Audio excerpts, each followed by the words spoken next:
Two people closely impacted by this debate weigh in. Ibu Patel is a Muslim and the executive director of the Interfaith Youth Corps in Chicago. We also heard from Tim Brown. He's a retired New York firefighter. He survived September 11th and is filing suit over the center.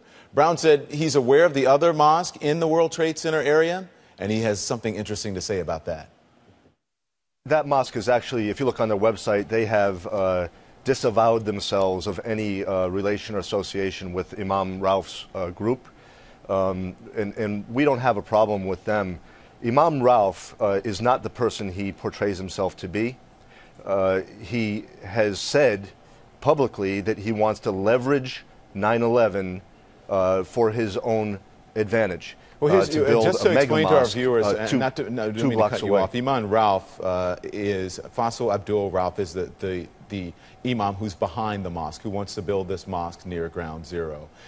He was also, they said, he was going to be sent overseas to try to bridge relationships between Muslims and Americans, and many people are against that. So I understand that you're concerned about that. Let me ask you this. I was going to go here later, but I'll do it now.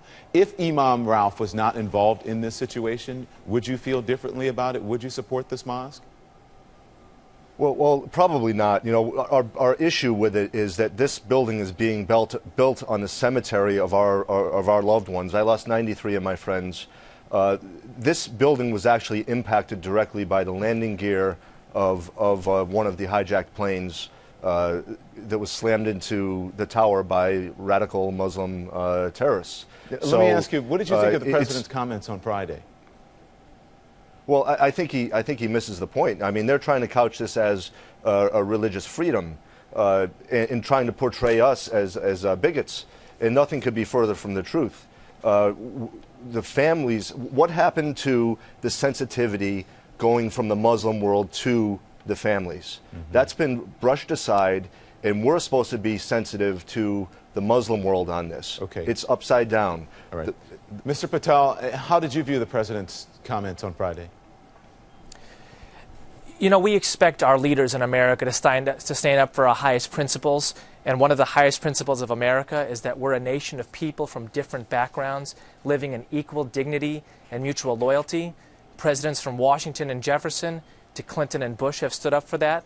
President Obama stood up for that as well, and I applaud him for that.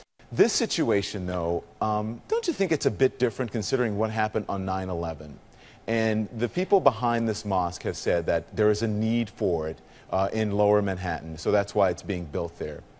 What about 10, 20 blocks? What about 10, 20 blocks Midtown, Manhattan, and considering the circumstances behind this? That's not understandable to you?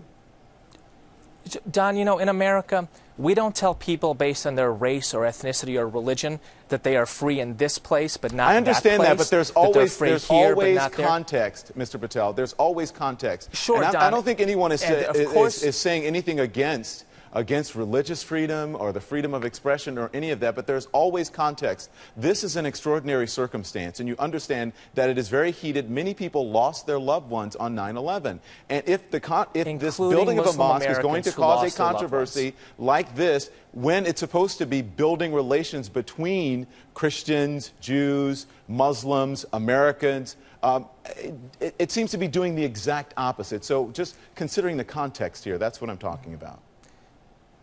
Don, I have to tell you, this seems to me a little bit like telling black people 50 years ago, you can sit anywhere on the bus you like, but just not the front. I understand that. I think it's apples and oranges. I don't think that George Washington saying, I don't think that black people were behind a terrorist plot to kill people and drive planes into a building. That's right. That's a completely different circumstance. And American Muslims were not behind the terrorist plot either. Okay, the vile terrorists who attacked the vile terrorists who attacked the United States in 9/11 deserve one name and one name alone, and that is vile terrorists. And the American Muslims who are police officers and firefighters, who coach Little League and serve on the PTA, deserve another name, an honored name, and that is fellow American. Let me tell you a story about a woman named Janet Cassio who lost her son Paul. I hope it's on short, the 82nd Mr. Brown, because we're running out of time. If you can do it quickly. She went and spoke at the Landmarks Preservation Commission hearing very passionately against the mosque. When she walked out and went to her car, she had a heart attack. This is what is being done to the families of 9/11. And I'm ashamed that people are saying we're not sensitive to the Muslim world. Okay. Where is the sensitivity back to us?